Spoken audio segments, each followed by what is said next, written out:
नमस्कार मित्रांनो. श्रद्धा आणि सबुरी हा मंत्र तुम्ही ऐकलेला असेल. अशाच प्रकारचा काही ग्रहमान तुमच्यासाठी म्हणजे धनु राशीसाठी एप्रिल 2025 मध्ये अनुभवास येणार आहे. मोठ्या जर का प्रमाणात विचार करायचा झाला तर साधारणतः 7:30 पासूनच गोष्टी काही तुमच्यासाठी बरोबर होत नाही आहेत.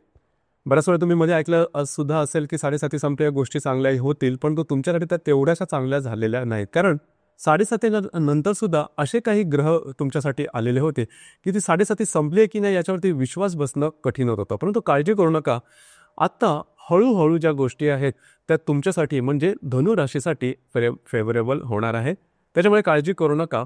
मात्र त्या गोष्टी पूर्णपणे जो वाईट काळ आहे तो पूर्णपणे संपलेला आहे असं अजिबात नाही.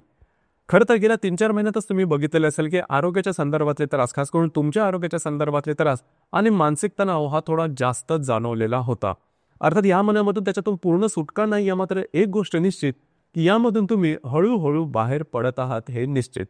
जे मी सुरुवातीला सांगितलं की श्रद्धा आणि सबुरी हा मंत्र तुम्ही व्यवस्थितपणे लक्षात ठेवा की जेणेकरून गोष्टी तुमच्यासाठी त्रासदायक होणार नाही. सगळ्यात महत्त्वाचे म्हणजे मोठी अपेक्षा करू नका, कारण अपेक्षा केली तर त्याच्याबरोबर दुःख सुद्धा होतं. कारण ज्या वेळेस आपण अपेक्षा करतो त्या वेळेस आपण त्या अपेक्षेप्रमाणे रिझल्ट पाहायला जातो आणि ते मिळाले नाहीत की लगेचच्या लगेच दुःखी होऊन जातं. तर असं काही करू नका. थोडंसं तो जो मंत्र आहे तो थोडा लक्षात घ्या. या महिन्यामध्ये तुमच्यासाठी म्हणजे एप्रिल महिन्यामध्ये धनु राशीसाठी गोष्टी कशा प्रकारच्या असतील त्या संदर्भात थोडी चर्चा करू. सगळ्यात पहिल्यांदा आपण विचार करू की तुमचं जे स्वास्थ्य आहे मानसिक किंवा शारीरिक हे नेमकं कशा प्रकारचं राहील. जसं की तुमच्या राशीचा जो स्वामी आहे गुरु, जो की तुमच्या 6व्या स्थानामध्ये भ्रमण करतो आहे, आणि तुमच्या राशीचा जो षष्ठेश शुक्र जो की तुमच्या 4थ स्थानामध्ये भ्रमण करतो आहे, आणि चतुर्थेश आणि षष्ठेश यांचा अन्योन्य योग आहे या महिन्यामध्ये. आणि तुमच्या अष्टम स्थानामध्ये मंगळ सुद्धा येणार आहे दिनांक 3 तारखेनंतर. एकंदरीतच सांगायचं झालं तर साधारणतः या महिन्यामध्ये आरोग्याच्या संदर्भातले जे त्रास आहेत हे चालूच राहतील. अर्थात त्याच्यातून तुम्ही थोडेसे बाहेर पडतायत, ही गोष्ट फार महत्त्वाची आहे. आणि सगळ्यात महत्त्वाची गोष्ट म्हणजे या महिन्याच्या साधारण 14-15 तारखेनंतर तुम्ही बऱ्याच प्रमाणात ॲक्टिव्ह असणार आहात. तसं पाहिलं तर तुमची जी रास आहे ही ॲक्टिव्हच असते. म्हणजे घरापेक्षा घराच्या बाहेर येणं तुम्हाला पसंत राहतं, फिरायला तुम्हाला आवडतं किंवा समाजोपयोगी कामं करायला तुम्हाला आवडतात, इनिशिएटिव्ह घ्यायला आवडतं. आणि तुमची जी रास आहे ही नेहमी उद्योगी अशा प्रकारची रास आहे. बिझी ज्याला आपण म्हणतो, बिझी बॉडी अशा प्रकारची तुमची रास आहे. तर नेहमी कामात राहायला आवडतं. आणि या महिन्याच्या साधारण 14-15 तारखेनंतर या गोष्टी थोड्याशा जास्तच प्रमाणात होतील. आणि त्याचा सुद्धा थोडासा ताणतणाव तुमच्या एकंदरीत आरोग्यावरती दिसून येईल. आणि त्या संदर्भात थोडीशी काळजी घेणं गरजेचं राहील. अर्थात हा जो येणारा ताणतणाव आहे हा सकारात्मक असेल किंवा पॉझिटिव्ह असेल. परंतु तसंही सांगायचं झालं तर थोडंसं आरोग्याकडे लक्ष देणं गरजेचं राहील. यानंतर आर्थिक स्तराबद्दल सांगायचं झालं तर तुमच्या राशीचा जो धनेश आहे शनी हा आता तुमच्या 4थ स्थानामध्ये भ्रमण करणार आहे. आणि येत्या 2.5 वर्षापर्यंत तो तुमच्या 4थ स्थानामध्येच राहणार आहे. राशीचा जो पंचमेश आहे मंगळ जो की अष्टमात भ्रमण करणार आहे. आणि राशीचा जो लाभेश आहे शुक्र जो की तुमच्या 4थात भ्रमण करणाऱ्या वक्री आहे. 13 तारखेनंतर तो मार्गस्थ होणार आहे. एकंदरीतच सांगायचं झालं तर ह्या महिन्यामध्ये जो तुमचा आर्थिक स्तर आहे तो सम असणार आहे. म्हणजे तो अगदी जास्तही नसेल आणि अगदी कमी अशा प्रकारचाही नसेल. एकच गोष्ट लक्षात ठेवा, ते म्हणजे या महिन्यामध्ये थोडासा खर्च हा तुमच्या कुटुंबावरती तुम्हाला होऊ शकेल. त्या संदर्भात थोडी काळजी घेणं गरजेचं आहे. म्हणजे किती तुम्ही खर्च करतात, अतिरिक्त खर्च होतोय की नाही. कारण तुमची जी रास आहे थोडीशी खर्चावरती बिनधास्त अशा प्रकारची आहे. खर्चावर थोडंसं नियंत्रण ठेवणं गरजेचं राहील. याचप्रमाणे जर का तुम्ही शेअर मार्केटमध्ये ट्रेड करत असाल तर काही चांगले तुम्हाला लाभ मिळू शकतील. त्या संदर्भात काळजी करू नका. त्या संदर्भातले काही चांगले अनुभव तुम्हाला निश्चित येतील. आता सगळ्यात महत्त्वाची गोष्ट आहे ती म्हणजे कौटुंबिक सुखाची. लक्षात घ्या, तुमच्या 4थ स्थानामध्ये 6 ग्रह भ्रमण करत आहे. रवी, शनी, बुध, शुक्र पैकी बुध शुक्र वक्री आहेत, ते मार्गी होणार आहेत याच महिन्यामध्ये. आणि राहू आणि नेपच्यून हे सुद्धा ग्रह तुमच्या 4थ स्थानातच भ्रमण करणार आहे. तर एकंदरीत सांगायचं झालं तर या महिन्यामध्ये सगळ्यात महत्त्वाचे बॉटम लाईन हीच असेल की घरातले जे संबंध आहेत, घरातले जे नातेगोती आहेत की घरातलं जे वातावरण आहे ते थोडंसं वादळी असणार आहे. म्हणजे घरातल्या व्यक्तींबरोबर न जमणं, न पटणं, त्यांच्या आयुष्यातले काही ज्या संकल्पना किंवा त्यांच्या आयुष्यातली काही दुःख ती जोरदारपणे वर येणं, घरातल्या व्यक्तींबरोबरचे नातेसंबंध हे थोडंसं दुरावल्यासारखं वाटणं, घरातल्या ज्या मोठ्या व्यक्ती असतील, वयोवृद्ध व्यक्ती असेल त्यांच्या आरोग्याच्या संदर्भातले काही त्रास निर्माण होतील. त्याचप्रमाणे जर का घरातल्या कुठल्याही व्यक्तीला आरोग्याच्या संदर्भातले काही दूरगामी त्रास असतील तर या दरम्यान ते जास्त प्रमाणात होतील किंवा टोक सुद्धा घालू शकतील. म्हणजे इथपर्यंत गोष्टी आहेत या थोड्याशा टोकाच्या आहेत. याचप्रमाणे घराच्या संदर्भात कुठल्याही प्रकारचे महत्त्वपूर्ण व्यवहार या महिन्यात करू नका. त्याचप्रमाणे जर का तुम्हाला रिनोव्हेशन करायचं असेल किंवा जर का कुठल्याही प्रकारचा जर का तुम्हाला या महिन्यामध्ये रेमेडी किंवा उपाय करायचे असेल ते सुद्धा या महिन्यात तसे करू नका. तुमचे अंदाज चुकू शकतील किंवा त्याला पुरेसं असं अनुभव तुम्हाला येताना थोडंसं कठीण होऊन बसेल. तर सगळ्यात महत्त्वाची गोष्ट आहे याकडे थोडं लक्ष देणं गरजेचं आहे. याचप्रमाणे जर तुम्ही कोणाच्या रिलेशनशिपमध्ये असाल तर तुमचा जो पंचमेश आहे मंगळ जो की तुमच्या अष्टमात भ्रमण करणार आहे.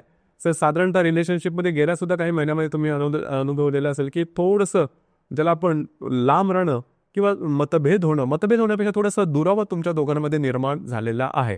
तर तशाच प्रकारचा दुरावा या महिन्यामध्ये सुद्धा थोडासा जाणवेल. अर्थात त्यांच्यामुळे चिडचिड करू नका, कारण हे ग्रहांचं योग असतात किंवा भ्रमण असतात त्याप्रमाणे गोष्टी होत असतात. अर्थात त्याचा फारशी गोष्ट मनाला लावून घेऊ नका, नाहीतर ती जी गोष्ट आहे तुमच्या रिलेशनशिपची ही टोकसुद्धा गाठू शकेल.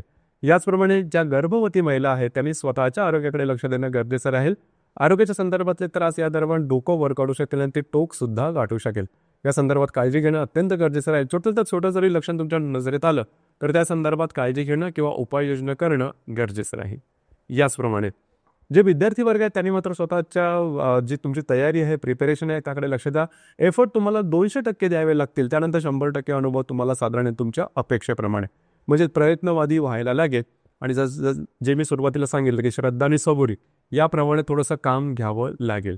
यानंतर आपण चर्चा करू वैवाहिक जीवनाबद्दल. तर साधारणतः तुमच्या सप्तम स्थानात भ्रमण करणारा जो मंगळ आहे हा मंगळ दिनांक 3 तारखेनंतर तुमच्या अष्टमात भ्रमण करणार आहे. आणि राशीचा जो सप्तमेश आहे बुध जो की तुमच्या चतुर्थात भ्रमण करतो आहे. साधारणतः 7 तारखेनंतर हा जो बुध आहे हा बुध मार्गस्थ होणार आहे. तर एकंदरीत वैवाहिक जोडीदाराबद्दल तुम्ही गेल्या साधारण काही दिवसामध्ये महिन्यामध्ये अनुभवलेलं असेल की गोष्टी काही बरोबर होत नाही. वैवाहिक जोडीदार तुमच्यावरती हावी होत होता, त्यांच्यावर न जमणं न पटणं किंवा त्यांच्या आरोग्याच्या संदर्भातले सुद्धा काही त्रास डोकं वर काढत होते. या दरम्यान ही गोष्ट बऱ्याच प्रमाणात नॉर्मल होईल. वैवाहिक जोडीदारावर तुमचं जे सूत आहे ते व्यवस्थितपणे जुळेल, तारा तुमच्या व्यवस्थित जुळतील आणि गोष्टी बऱ्याचशा व्यवस्थित प्रकारे घडून येते. अर्थात जे मतभेद किंवा मतवैचित्र्य चाललेलं होतं ते साधारण 8-9 तारखेनंतर बऱ्याच प्रमाणात नॉर्मल होऊन जाईल. काळजी करू नका.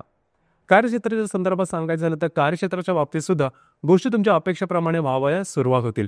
खास करून या महिन्याच्या 14-15 तारखेनंतर तुमच्या कामाचं ॲप्रिसिएशन तुम्हाला मिळेल, जी की खूप महत्त्वाची गोष्ट आहे. कारण तुमची जी रास आहे ही काम करण्यामध्ये नंबर 1 आहे. आधी काम मग आराम अशा प्रकारचा तुमचा खाक्या असतो आणि बऱ्याच वेळा तुम्हाला त्याचं एकंदरीत जे ॲप्रिसिएशन आहे हे मिळत नाही. तर ॲप्रिसिएशन तुम्हाला नक्की मिळेल आणि थोडंसं मूडवर मास चढल्यासारखं तुम्हाला वाटेल.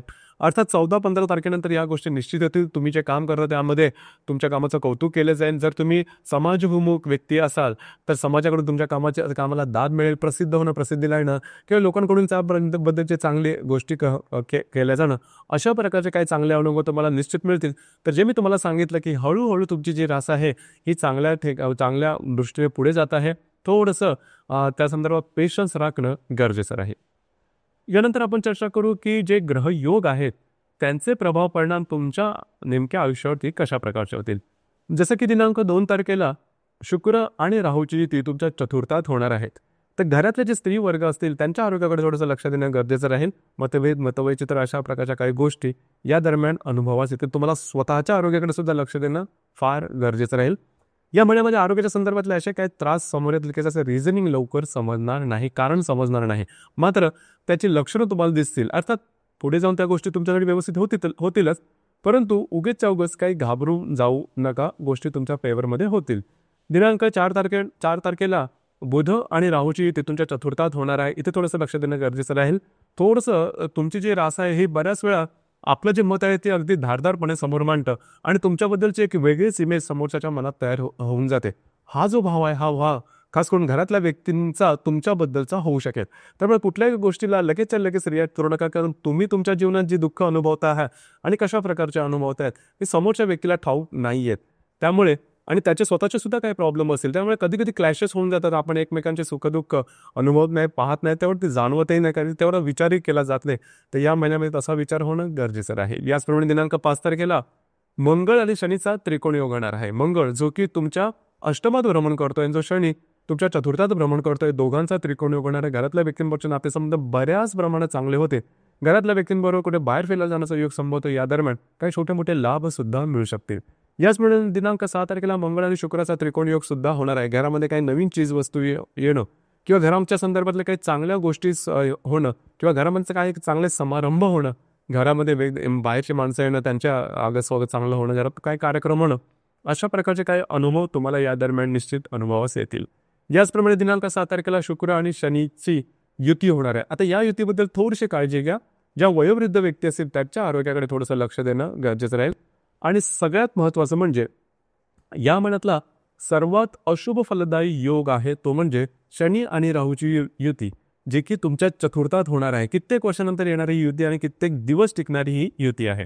साधारणतः 19 तारखेपासून म्हणजेच एप्रिलच्या 19-20 तारखेपासून ते जवळजवळ 27-28 तारखेपर्यंत या युतीचा जो प्रभाव आहे हा प्रभाव तुमच्या घरातल्या वातावरणावर राहणार आहे. म्हणजे या दरम्यान घरातल्या व्यक्तींबरोबर वादविवाद होणं, गोष्टी टोकाच्या होणं, मिसअंडरस्टँडिंग होणं आणि गोष्टी परत म्हणजे मोठ्या प्रमाणात जास्त प्रमाणात ठळकप्रमाणे समोर येणं, घरातल्या व्यक्तींच्या आरोग्याच्या संदर्भातले काही त्रास अचानकपणे डोकं वर काढणं, म्हणजे तुम्ही अपेक्षाही केली नसेल अशा प्रकारे गोष्टी होणं, हे सगळ्या गोष्टी होणार आहेत. फक्त त्याला धीरोदात्तपणे सामोरं जाणं गरजेचं राहील. जे मी सुरुवातीला सांगितलेलं आहे की श्रद्धा आणि सबूर ठेवा, गोष्टी तुमच्यासाठी फेवरेबल होतील.